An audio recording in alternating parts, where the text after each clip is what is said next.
It started with one wrong text, the kind that changes everything. Not a dramatic confession, not some desperate cry for help, just a message meant for someone else. A few careless words sent in a moment of exhaustion that landed in the wrong hands. The kind of mistake that should have been forgettable. Except it wasn't. I was sitting on my bed that night, the city humming faintly outside my apartment window. Rain slid down the glass in crooked lines, tracing patterns against the glow of the streetlights. It was late, that liminal hour where the world feels suspended between night and morning, when even your phone screen feels too bright, too alive. My best friend Riley had just sent me another rant about her ex. I typed out a reply, fingers moving automatically, half teasing, half comforting. But somehow, in my half-awake haze, I opened the wrong thread, the wrong contact.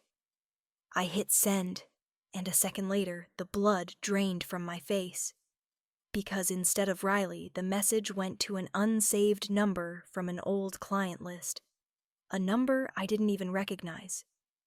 The text read, "If men like him vanished overnight, the world would be a safer place." A joke. A harmless vent. Except now it sat there on the screen, glowing like a confession to a crime I hadn't committed. For a moment I considered pretending it didn't happen.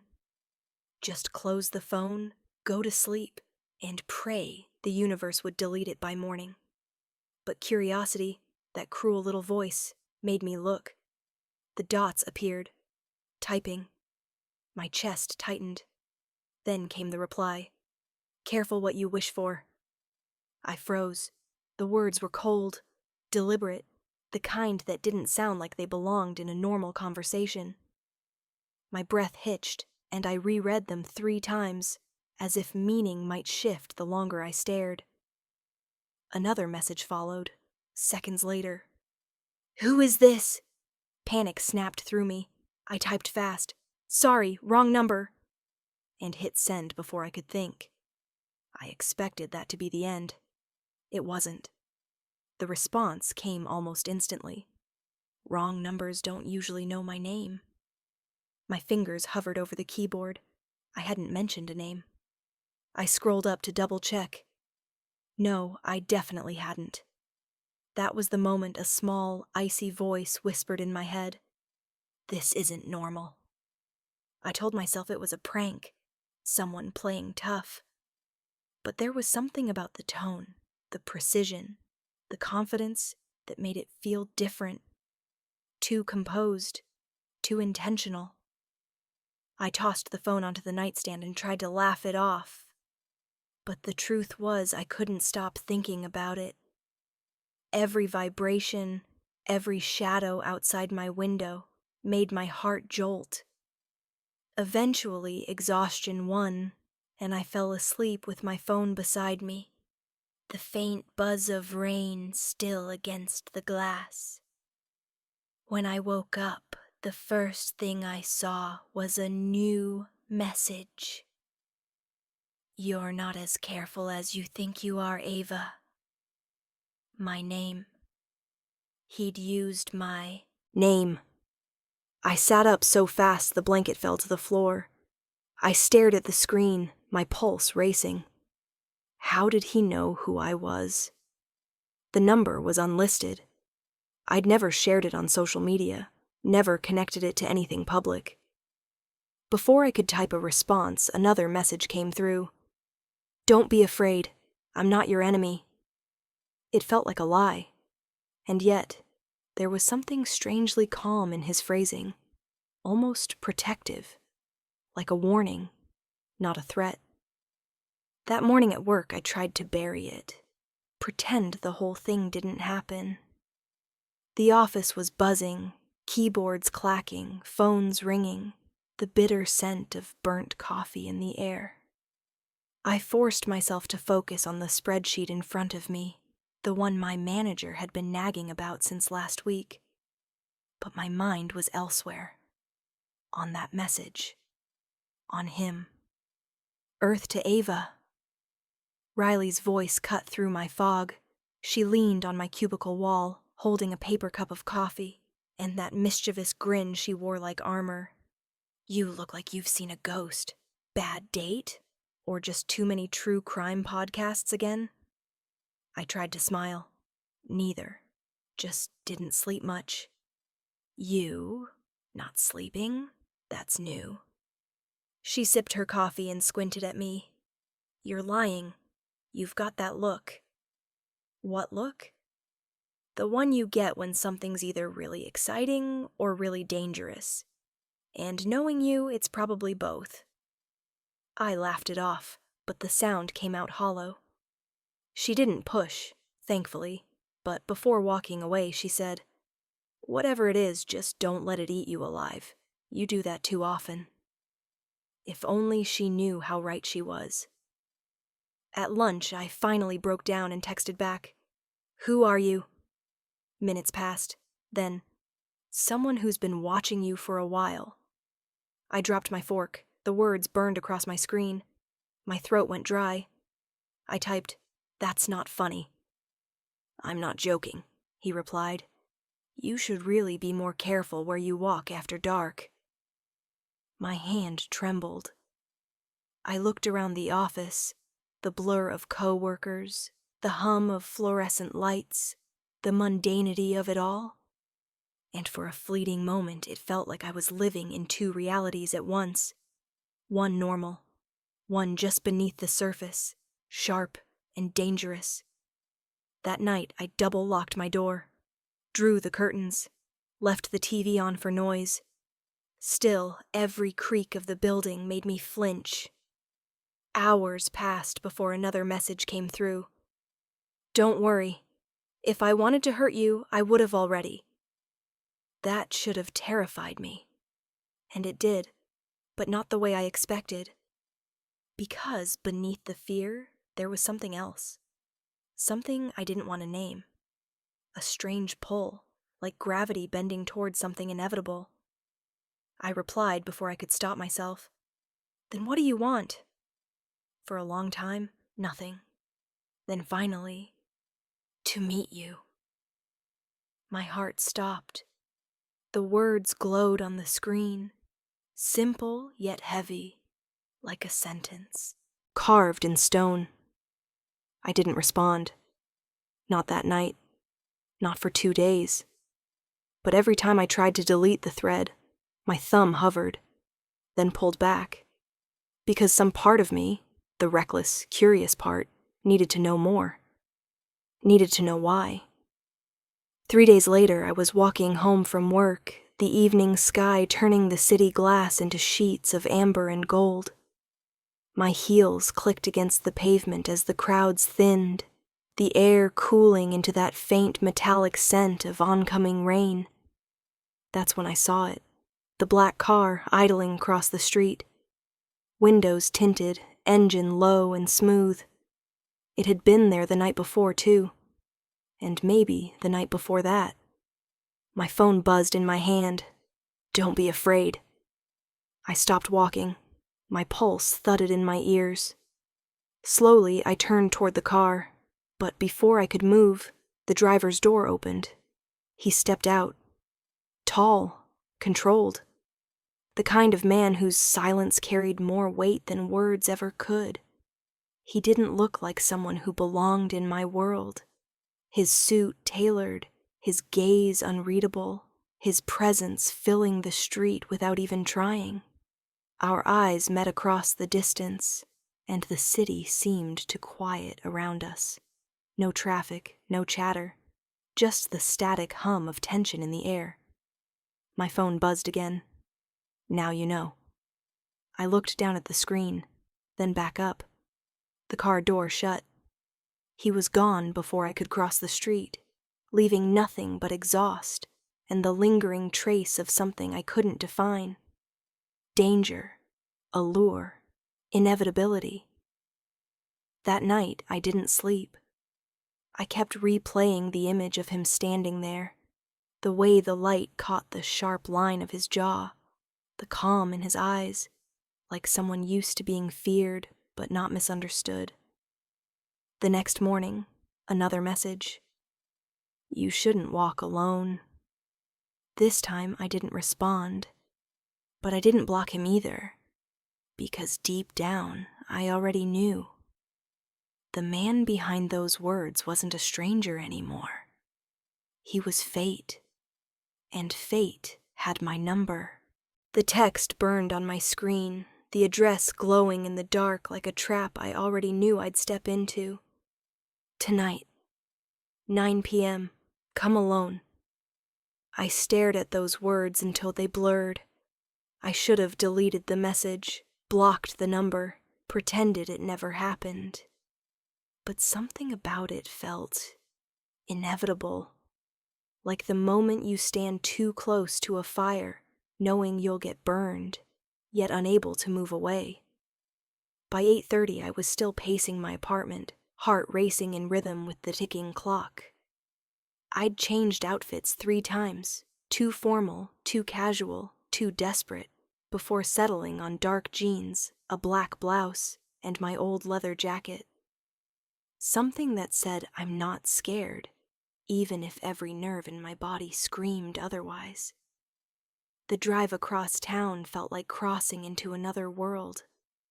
The streets shifted from warm-lit cafes and neon convenience stores to the silent industrial stretch near the docks. The air grew colder, the kind of cold that seeps into your bones. When I finally pulled up to the address, a renovated warehouse with tall windows glowing faint gold from within, I killed the engine and just sat there. My pulse thundered. My fingers hovered over the door handle. Then I saw him. He stepped out from the shadows as if he'd been waiting. Tall, deliberate, wearing a dark coat that caught the light every time he moved. His presence filled the empty street like gravity itself. Even from a distance, I felt it. That quiet dominance, that unspoken command that made me want to turn away and move closer at the same time. He didn't wave, didn't smile, just stood there, watching. Something inside me broke the standoff. I got out. My heels clicked against the pavement, echoing far too loudly. You came, he said, voice low, smooth, but edged with something dangerous. I shouldn't have. Probably not. His gaze held mine, sharp, assessing. But you did. For a moment, the night was silent except for the hum of the city in the distance. I didn't mean to text you, I said, forcing my voice to sound steady. It was a mistake. His lips curved, not quite a smile. Mistakes are interesting. They reveal things. Like what? He took a step closer, slow, unhurried. Like who you really are. My breath caught. And who do you think I am? He studied me, his expression unreadable. Still deciding. He turned, motioning toward the warehouse doors. Come inside. You shouldn't stand out here. Everything in me screamed not to follow him, but curiosity, or maybe insanity, overpowered common sense. Inside, the space was vast, lit by industrial lamps that bathed everything in soft amber. The air smelled faintly of smoke, leather, and something darker. A black car sat parked in one corner. A desk, a decanter, 2 glasses. He gestured for me to sit. Drink. I shook my head. No, just tell me who you are. You texted me first. He said, pouring himself a drink. Seems fair you should tell me who you are. I already told you. I thought I was texting my ex. He took a sip, eyes never leaving me. You called him V. My heart stuttered. You read it? I read everything that concerns me. The way he said it, calm, absolute, made my stomach twist. I realized then that this wasn't just a man with money or power. This was someone people answered to. Someone used to control, to silence, to loyalty paid in fear. Still, I couldn't look away. He leaned against the table, setting down his glass. Most people would have blocked the number. You didn't. I guess I was curious. Curiosity, he murmured, is just another form of attraction. The air between us grew electric. My pulse betrayed me. You think I'm attracted to you? He tilted his head, his eyes dark with amusement. Aren't you? I didn't answer, because maybe I was. He walked around me, slow, measured, like a predator circling prey it didn't plan to kill just yet. I could feel the warmth of his presence behind me, the brush of air when he exhaled. What's your name? I asked softly. Dominic. Just one word, but it landed heavy. The name fit him, sharp edges, no softness. I should go, I said, rising too quickly. This was a mistake. He didn't stop me. Not at first. But when I reached the door, his voice followed me, deep and steady. Ava. The sound of my name froze me. I hadn't told him. Slowly, I turned. How do you know my name? He smiled, not cruelly, but like someone who already knew the answer to every question I hadn't asked. You left your digital fingerprints everywhere, he said. You texted me from your personal number.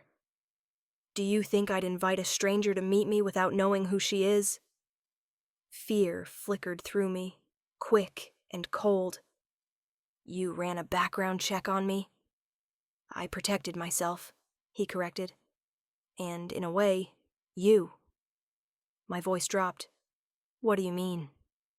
He stepped closer again, close enough that I could smell the faint scent of his cologne, warm and expensive.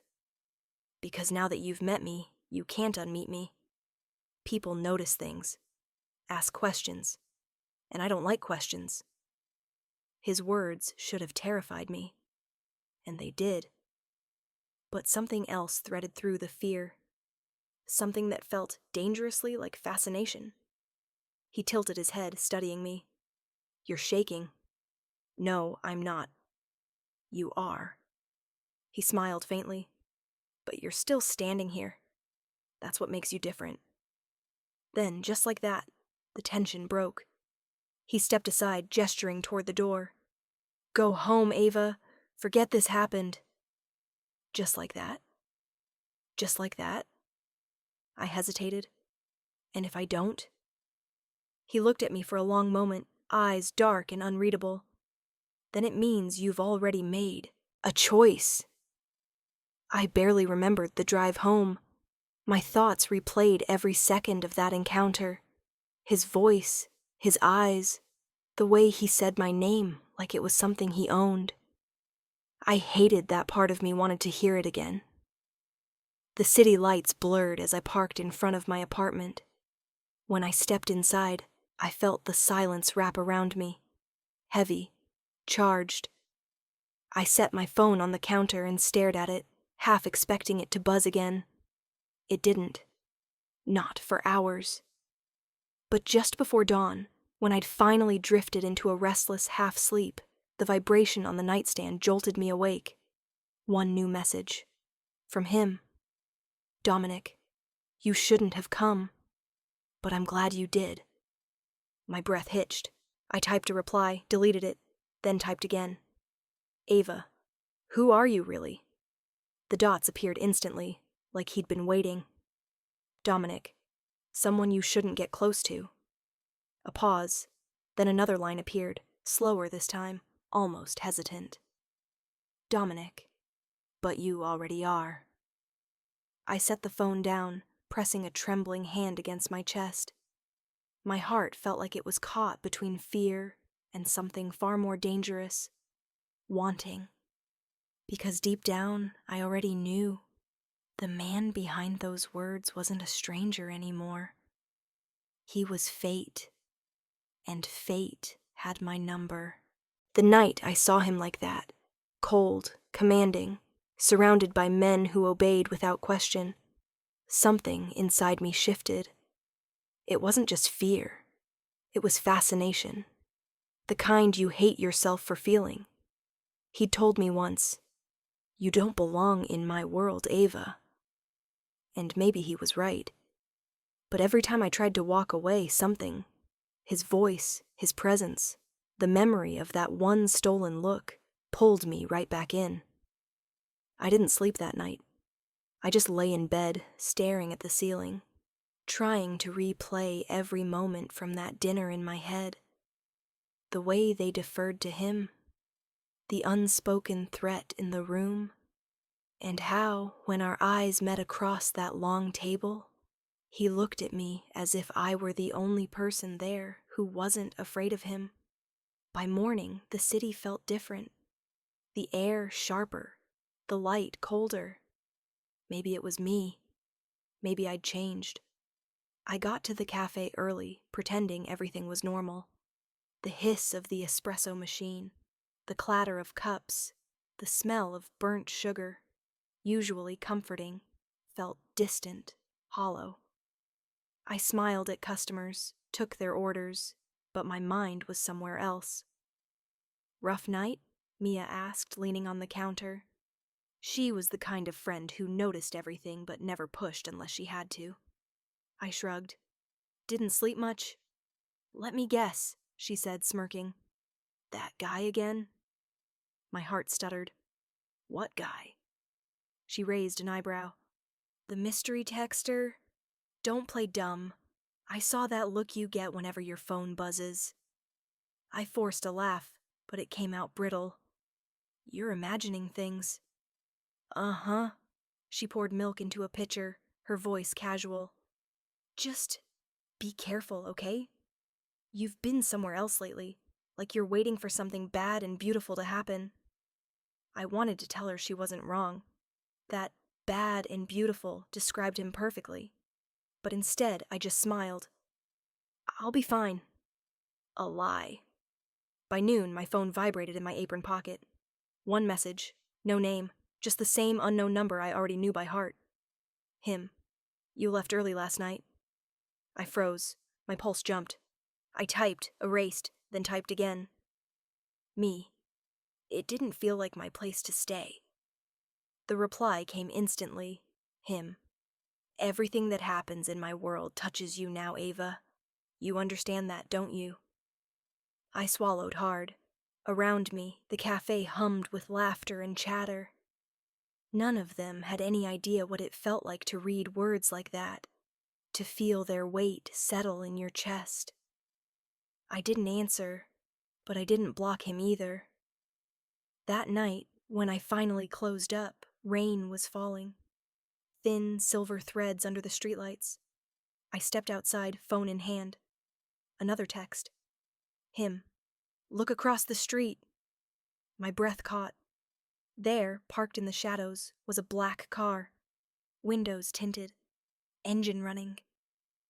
My first instinct was to run. My second was to look closer. The passenger window lowered just enough for me to see him, Dante. No suit tonight. Just a dark shirt, sleeves rolled up, rain glistening in his hair. He nodded once. A silent question. Every rational part of me screamed no. But I walked toward him anyway. When I opened the door, warmth hit me. So did the scent of him. Clean, expensive, dangerous. He didn't speak right away. Just studied me, like he was searching for something. "You shouldn't text me like that," I said finally, my voice steadier than I felt. "You can't just appear." He leaned back slightly, a shadow of a smile on his lips. "You didn't tell me not to." "That's not consent." "No," he said softly, "but it's not resistance either." For a long moment, the only sound was the rain on the windshield. Then he said, "I need you to come with me." I blinked. "Excuse me?" "Not far. I have something to show you." "What if I say no?" "Then I'll drive away."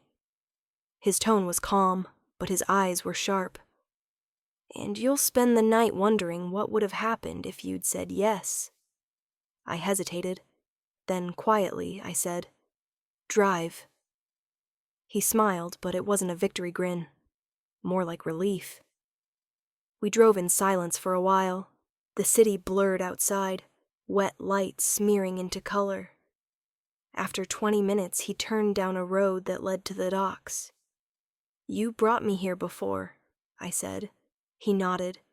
"You saw the surface last time. Tonight, I want you to understand what's underneath." The car stopped beside a warehouse, massive, silent, looming. He got out, motioning for me to follow. Inside, the air smelled of metal and sea salt. Men moved between crates, speaking quietly in Italian. They all looked at him with a kind of wary respect, and at me with confusion. He led me to a smaller room in the back. It was cleaner, quieter. A desk, a laptop, 2 glasses, a decanter of amber whiskey. "This," he said, pouring for both of us, "is the part of my life that no one gets to see." I took the glass but didn't drink. "Why me?" "Because you didn't look away." I frowned. "At what?" "At who I am." He took a slow sip, eyes never leaving mine. "Most people either fear me or want something from me. You do neither. That makes you dangerous." My pulse quickened. Dangerous? To me. The words hit harder than I expected. He turned the laptop toward me. On the screen was a map. Dots, numbers, shipments. "Everything you see here," he said, "is legal on paper. But beneath that," he gestured vaguely, "let's just say there are things the government wouldn't approve of." I stared at him. "You're showing me evidence. That's insane." He smiled faintly. "Maybe. Or maybe it's trust." He moved closer. The space between us evaporated. "Why are you doing this, Dante?" I whispered. "Because I want you to know what it means when I say you're part of this now." He reached out, brushing a raindrop or maybe a tear from my cheek. His touch burned. "You can still walk away," he murmured. "But if you stay completely." I should have left. I should have run. Instead, I whispered, "Show me everything." His expression darkened, not with anger, but something else. Possession. He leaned in, his voice barely audible. "You don't know what that means." "Then teach me." Something in him cracked then. His restraint. His distance. His hand slid to the back of my neck, pulling me closer. Not roughly, but like he couldn't stop himself. The kiss wasn't gentle this time. It was hunger and warning and confession all at once. When he finally pulled away, I was shaking. "Now you understand," he said quietly. Outside, thunder rolled over the bay. He walked me back to the car without another word. The silence between us was louder than any sound. When he dropped me off, I stepped into the rain again, breathless, drenched, alive. I turned back as the car drove away, taillights disappearing into the dark. My phone buzzed seconds later. Him. "You crossed the line tonight." Him. "And so did I." I stared at the screen until the words blurred, because deep down, I already knew the man behind those words wasn't a stranger anymore. He was fate, and fate had my number. The next morning, I woke up with his name still on my lips. Dante. It wasn't a dream, not anymore. The taste of rain, the press of his hands, the heat of his breath. All of it clung to me like perfume I couldn't wash off. The world outside was quiet, deceptively normal. But inside, everything had changed. I told myself to focus on work, on routine, on pretending life was still ordinary. But the truth? Once you cross a line like that, there's no pretending left. By midday, I was at the cafe again. The smell of coffee and cinnamon was heavy in the air. The bell above the door chimed softly, the same way it always did. But every sound felt sharper, every face unfamiliar. Like I was living in two worlds now. One made of sunlight and noise, the other of shadows and secrets. Mia noticed. Of course she did. "Someone looks like she didn't sleep again," she said, sliding a fresh tray of croissants onto the counter. "Either that, or you fell in love." I almost laughed. Almost. "Neither," I said quietly, forcing a smile. "Just tired." She studied me for a long second, then nodded slowly. "Whatever it is, be careful, okay? You've got that look." "What look?" "The one people get when they've touched fire and don't want to admit it burned." Her words stayed with me long after she walked away. By the time my shift ended, I had convinced myself not to text him, not to call, not to check the phone that seemed to pulse with his ghost every few minutes. But temptation isn't always loud. Sometimes it whispers. When I got home that night, the city was humming below my apartment, sirens in the distance, tires on wet asphalt, the endless rhythm of a place that never sleeps. And in that noise, I felt him. My phone lit up. One message. "Dante, you didn't text me." I stared at the screen, my pulse quickening. He didn't ask how I was, didn't say he missed me, just stated the fact. "Me, I thought you'd be busy." "Dante, I'm never too busy for something I want." I sat on the edge of the bed, heart pounding. "Me, and what do you want tonight?" "Dante, to see if you're still afraid of me." That line hit me like a spark. "Me, should I be?" "Dante, yes." A knock echoed through the apartment, 3 slow, deliberate raps on my door. My breath caught. I hadn't given him my address. I moved to the door, every nerve in my body on fire. When I opened it, he was standing there, black coat, rain still glistening on his hair. He didn't speak. He didn't have to. He just looked at me, and I stepped aside. "Are you going to tell me how you found me?" I asked once he was inside. "I told you," he said simply. "I find what I want." He moved closer, eyes scanning my apartment, the scattered books, the chipped mug on the counter, the faint smell of vanilla. "It suits you," he said finally. "It's quiet." "You say that like it's a bad thing." "In my world, quiet means dangerous thinking." He sat on the edge of the table, the movement casual but commanding. "You didn't tell me to leave last night," he said. "No." "You kissed me back." I swallowed. "Yes." He tilted his head slightly. "Do you regret it?" I thought about lying. "No." He smiled, the smallest flicker of warmth. "Good, because I don't either." The silence between us wasn't awkward. It was electric, a wire humming between us, ready to snap. Then his phone buzzed. He glanced at the screen and something in his face shifted, the softness gone, replaced by steel. "Trouble?" I asked. He didn't answer right away. "There's been a breach. Someone talked." I felt a chill. Talked about what? About me. About you. The room felt suddenly smaller. "What do you mean, about me?" His eyes found mine, calm, unflinching. "Your name was mentioned. Someone followed you last night after we left the docks." Fear clawed at my throat. "Who?" He shook his head. "Doesn't matter.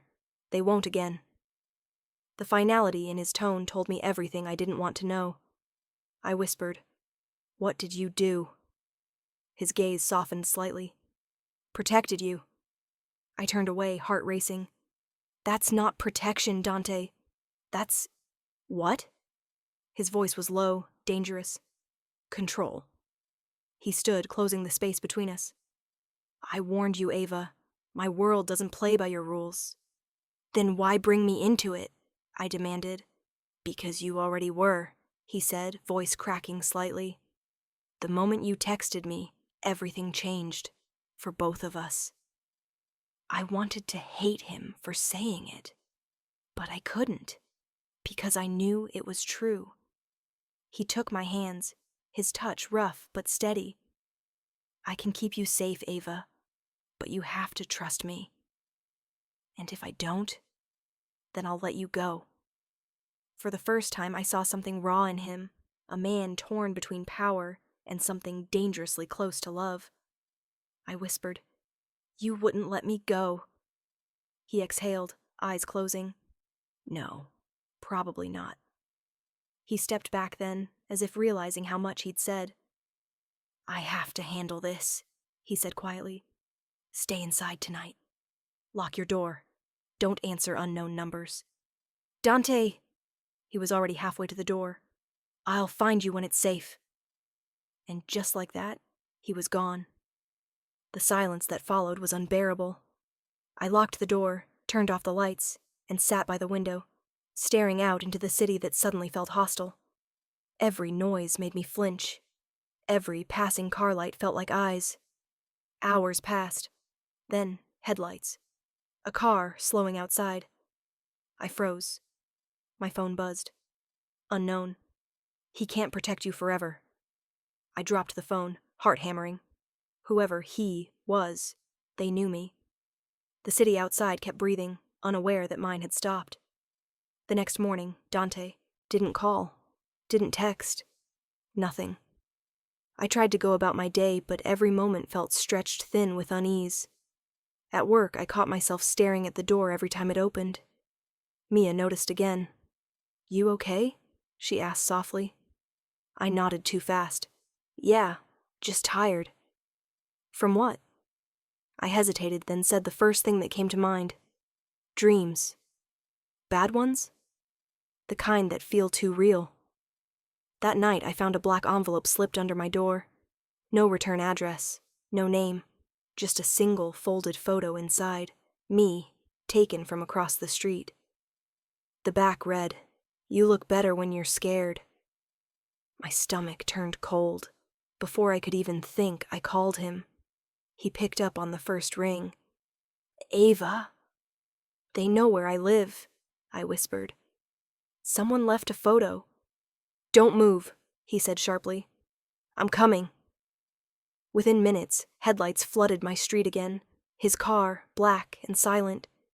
He was out before the engine stopped, scanning the shadows, a gun visible under his coat. When he saw me, something like fury and fear crossed his face. "Inside! Now!"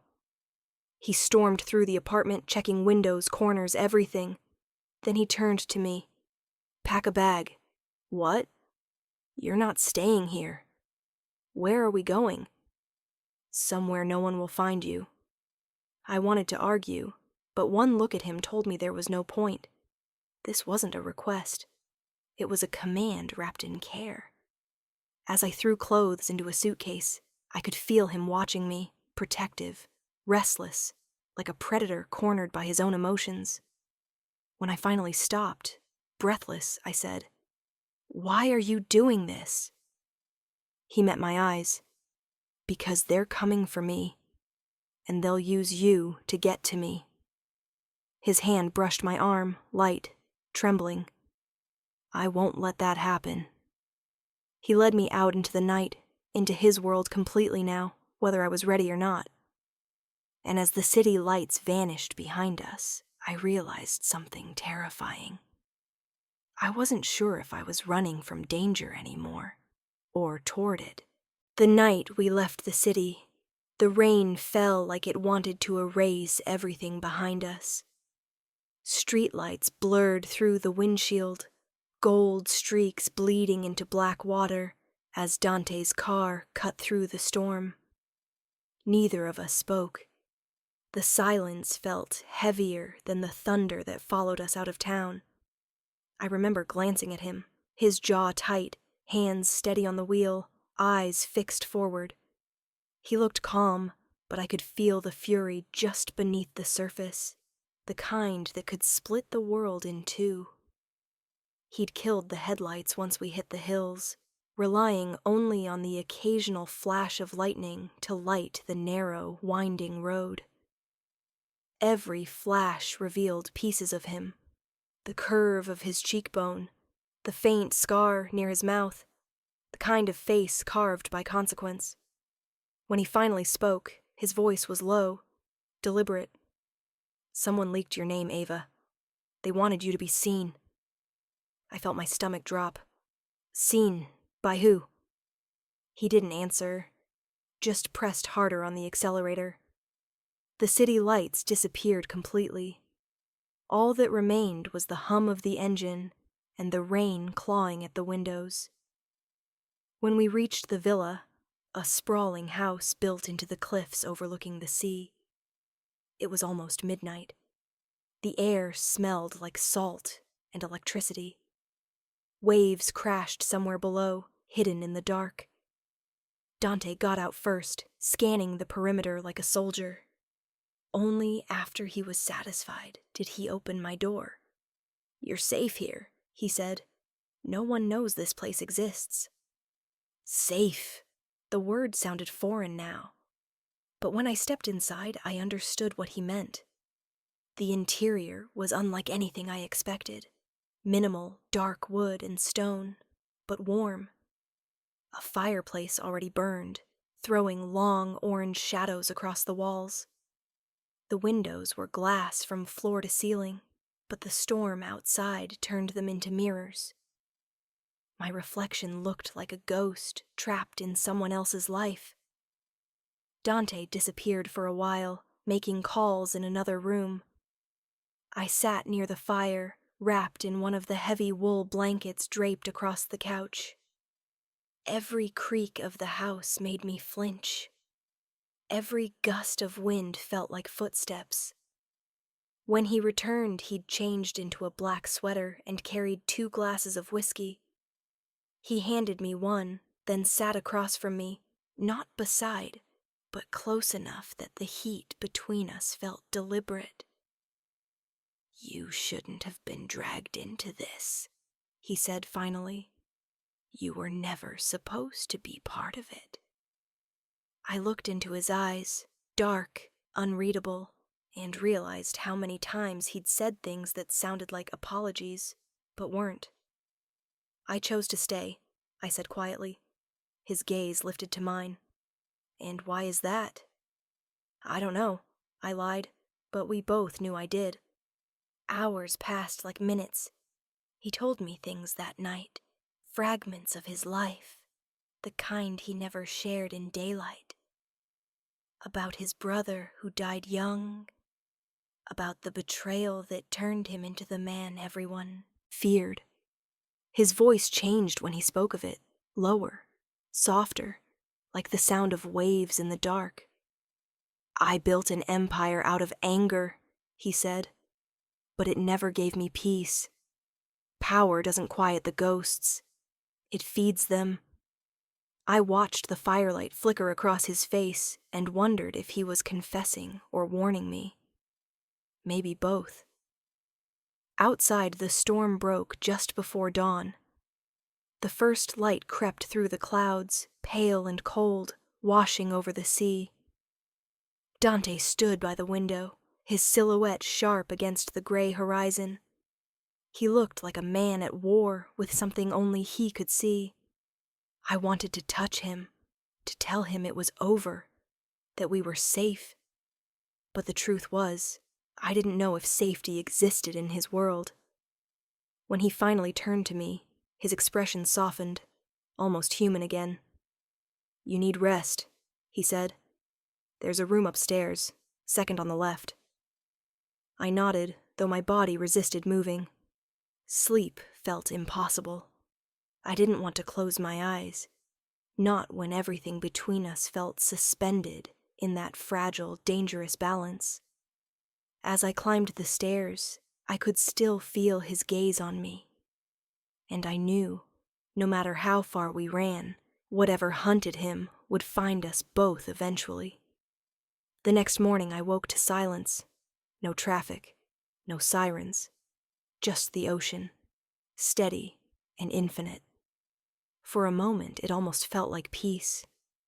I wandered through the villa, high ceilings, bookshelves filled with first editions, a piano collecting dust near the far wall. It wasn't a criminal's lair. It was a man's refuge, a place built for solitude, not sin. I found Dante on the terrace, phone pressed to his ear. His tone was clipped, commanding. "No one moves until I say, 'Keep the ports closed. I want eyes on every dock.'" When he hung up, he noticed me watching. "Good morning," he said, his voice softer now. "Hungry?" I nodded. He cooked, surprisingly, eggs, toast, black coffee. It felt almost normal, almost domestic. Except for the gun on the counter beside his phone. As we ate, the tension between us stretched thin, like glass that could shatter with one wrong word. I asked the question I shouldn't have. "What happens now?" He set his fork down. "Now we wait. I find who did this, and I end it." "And me?" "You stay here." The finality in his tone made something tighten inside me. "Like a prisoner?" He looked up sharply. "Like someone I'm trying to keep alive." Silence again. Heavy. Raw. He sighed, then leaned back. "You don't understand how dangerous this world is, Ava?" "Then explain it to me," I said. His eyes met mine, and for the first time, I saw something close to fear in them. "Because if you understand it, you'll never get out." That night, I couldn't sleep. I walked down to the living room, the sea glimmering faintly beyond the glass. The air smelled of salt and whiskey. Dante was there again, sitting by the fire, shirt sleeves rolled up, a cigarette burning between his fingers. He didn't look surprised to see me. Couldn't sleep either. I shook my head and sat across from him. He poured me a drink without asking. We didn't talk at first, just sat there, listening to the waves and the fire's slow crackle. Then, quietly, he said, "You should hate me." I looked up. "Should I?" He smiled faintly. "I've ruined people for less." Something in his voice, that soft confession wrapped in warning, made my chest ache. "I don't hate you," I said. "Maybe I should, but I don't." He leaned forward, studying me like he was trying to find the lie in my eyes. "I don't deserve that," he murmured. "Maybe not," I said. "But neither of us got what we deserved, did we?" His hand brushed mine, tentative at first, then certain.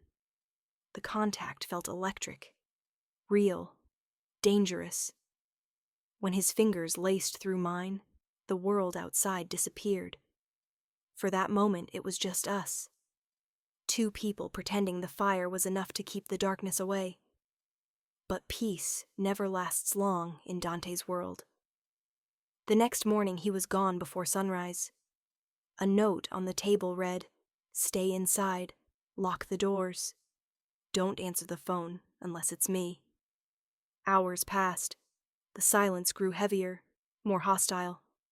I kept replaying the sound of his voice, the look in his eyes before he left. A promise and a warning at once. When dusk came, the storm returned. I stood by the window, watching lightning split the sky over the sea. That's when I saw it. Headlights winding up the narrow road below. Not his car. My heart slammed against my ribs. The headlights carved through the rain like knives. At first, I thought I was imagining it, that my mind had conjured ghosts out of thunder and fear. But then I saw the car pull closer, its engine a low growl that didn't belong to Dante. I turned off the lights, heart hammering in my chest. The villa went dark. Only the storm outside flickered through the glass, turning the room into a series of flashes and shadows. I waited by the window, breath shallow, counting every second. When the car finally stopped at the edge of the driveway, I saw two figures step out. Both men. Both armed. My first instinct was to run. My second was to hide. But before I could move, my phone buzzed. Unknown number. The message read, "He's not who you think he is." The world tilted. For a moment I thought it was Dante texting me, but it wasn't his number. The next message came almost immediately. "If you want to live, leave now." I backed away from the window, pulse pounding so hard it hurt. Who were they? Enemies? Allies? Or worse, people who once worked for him. The front gate groaned open, metal against stone. They were coming closer. I grabbed the only thing I could find, Dante's gun from the counter, and clutched it like it could keep me alive. My hands trembled, but I remembered how he'd shown me once, half as a joke. "Don't point unless you mean to use it." I meant it now. The first bang on the door was deafening. Then another. "Miss Russo!" a voice shouted, thick accent cutting through the storm. "We know you're inside." My name. They knew my name. The phone buzzed again. "Do not open the door. Go out the back. There's a path down to the cliffs." My mind raced. Was this Dante's doing? A test? A setup? Every possibility felt like a trap. But staying wasn't one either. I slipped barefoot through the kitchen, grabbed a coat from the chair, and pushed open the back door. The wind nearly tore it from my hands. Cold rain lashed against my face as I ran down the stone path, every step a war against the storm. Behind me, I heard the door break. Voices shouting. Gunfire. I didn't look back. The path wound down toward the cliffs, slick and narrow. I could barely see through the rain. The ocean roared below, black and endless. And then, headlights again, this time coming from the opposite side of the hill. Another car. The door flung open and Dante stepped out. "Ava!" The sound of my name through the storm nearly broke me. He ran toward me, rain plastering his clothes to his body, his face carved with fury and fear. When he reached me, his hands were cold, strong, pulling me close. "What the hell were you thinking?" "They were inside. I know," he growled. "They were waiting for me. You weren't supposed to be here alone." He looked back toward the villa, flames licking the edges of the windows now. The men who'd come weren't there for me. They were there for him, and someone had told them exactly where to find him. We drove in silence. The rain softened, but the tension didn't. Dante's jaw was clenched so hard, I thought he might break a tooth. His knuckles white against the steering wheel. Finally, I whispered, "Who knew about the villa?" He didn't answer. "Dante?" His eyes stayed on the road. "Only 3 people, and one of them just tried to kill us." The realization hit like ice. "Someone close to you," I said. He nodded once. "Someone I trusted." His tone wasn't anger. It was betrayal, cold and quiet, the kind that changes everything. We reached another property by dawn, smaller, deeper in the woods. No security, no guards. Just an old cabin that smelled like cedar and smoke. Dante parked the car and sat there, unmoving, rain dripping from his hair onto his collar. "I need you to tell me everything," he said finally. "Every call, every message. Anyone who's reached out to you since this started." I handed him my phone. He scrolled through the texts, his expression darkening when he saw the unknown number. "This one," he said. "Do you know it?" I shook my head. He turned the screen off and slipped the phone into his pocket. "I'll find out." That night, the cabin felt like a different kind of prison. Not one made of walls, but of silence. Dante sat by the fire, a glass of bourbon untouched beside him. He was somewhere else entirely, in that space between rage and grief. When I approached, he didn't look up. "You think it was someone in your organization?" I asked. He nodded slowly. "There's always someone waiting to trade loyalty for leverage. The question is who?" He leaned forward, elbows on his knees, voice barely above a whisper. "They sent those men to the villa because they knew you'd be there. They wanted leverage against me. You were never the target. You were the message." The words hit like a blade. "I'm sorry," I said. "If I'd never—" "Don't." His tone was sharp, cutting through the air. Then softer. "You didn't do this. I brought this on you." The firelight flickered across his face, all edges and exhaustion. For a moment I saw not the boss, not the man everyone feared, but someone utterly alone. "You should go," he said after a long pause. My heart stopped. "What?" "It's not safe here. I'll have someone take you away tomorrow." "No." He looked at me then. Really looked. "Ava, this isn't a life you want." "Maybe not," I said. "But it's the one I have now." Something in him cracked, not visibly, but I felt it. He reached for my hand, hesitated, then let it fall back to his side.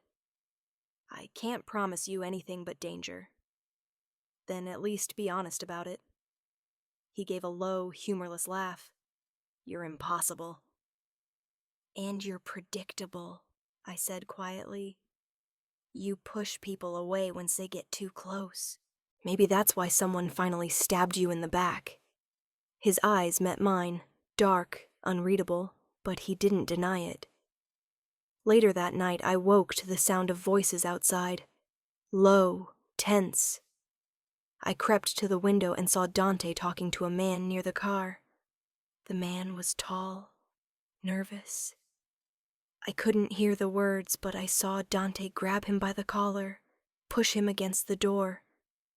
Then, just like that, the man stumbled away into the woods, vanishing into the dark. When Dante came back inside, his expression was unreadable. "Who was that?" I asked. He looked at me for a long moment before saying, "Someone who used to be loyal." He poured a drink, hands shaking just slightly. Then he said, almost to himself, "The leak wasn't who I thought." My pulse quickened. "Then who?" He turned toward me, eyes colder than I'd ever seen. "Someone inside my inner circle? Someone who's been feeding them everything for months?" He paused. "And they knew about you before I told anyone."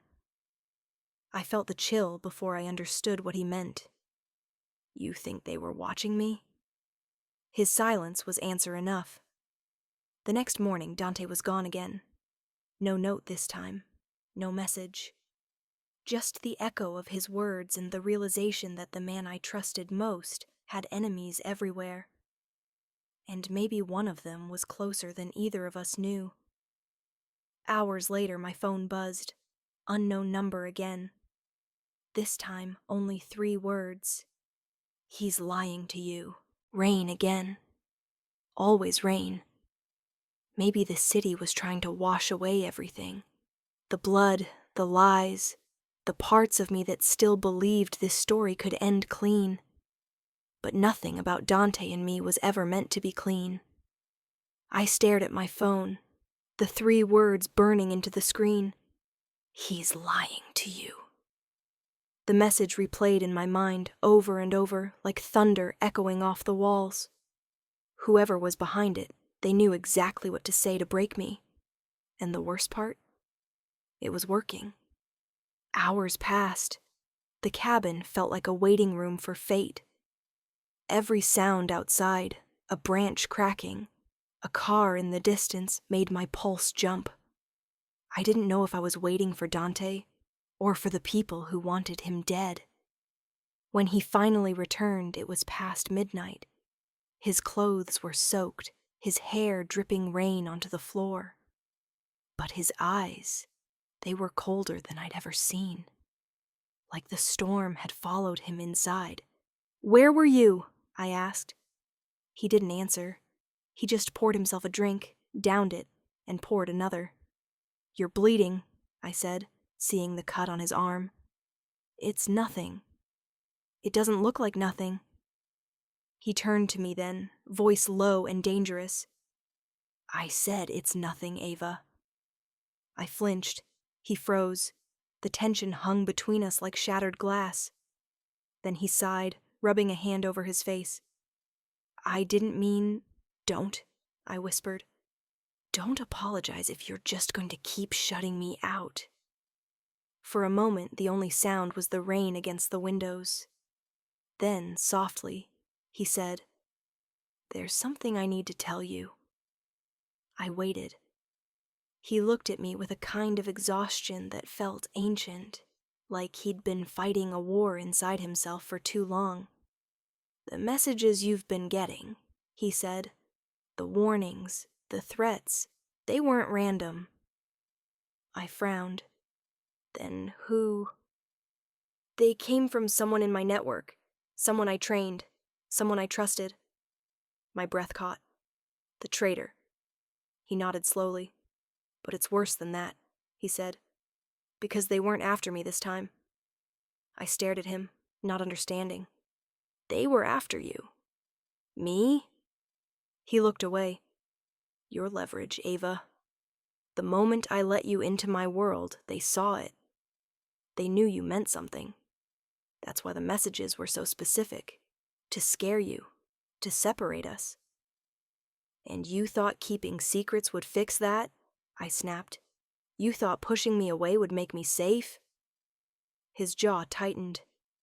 "I thought it might make you forget me." Silence. The kind that hurts more than shouting. Then I said what I'd been too afraid to ask. "And what if it's true? What if you are lying to me, Dante?" He met my gaze, and for the first time since I'd met him, he didn't hide. "I lied about a lot of things," he said quietly, "but not about what you are to me." We didn't sleep that night. We just sat there. The storm outside, crashing like the chaos inside both of us. Every flash of lightning made his face look more haunted, more human. He told me everything. The betrayal, the network collapsing, the hit that had been ordered on him. And then he said it. "My second in command, the one who's been feeding them information, is gone. Disappeared after I confronted him. But before he left, he said something." "What?" "That he wasn't working alone. That someone higher up gave the order." He paused. "When I traced the account that sent you those messages, it led to one of my own secure channels." My chest tightened. "You mean," he nodded, "someone used my credentials. Someone wanted you to think I was the one lying." I didn't realize I was shaking until he reached for my hand. His fingers were cold, rough, but they grounded me. "I'll fix this," he said. "I'll end it tonight." He left before dawn. No goodbye this time, just the sound of the car fading into the rain. And I knew what that meant. He wasn't going to talk this out. He was going to end it the only way men like him knew how. I should have stayed. I should have let him go. But love and reason don't share the same bloodline. So I followed. The city was still half asleep when I found his car parked outside a crumbling warehouse on the edge of the docks. Rain slicked the ground, pooling around my shoes.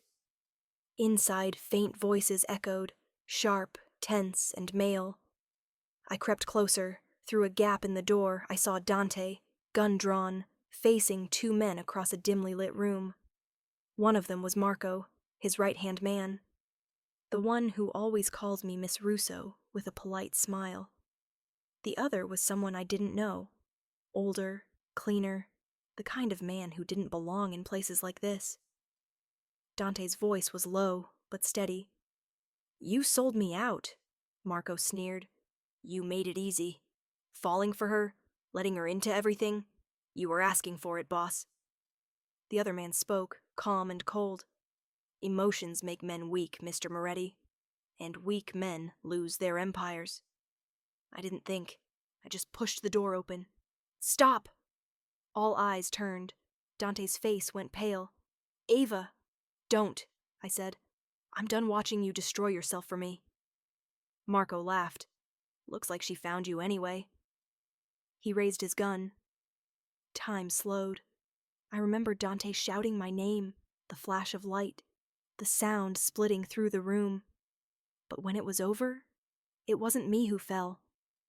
Dante dropped to his knees, the gun clattering beside him. A red bloom spreading across his shirt. I screamed.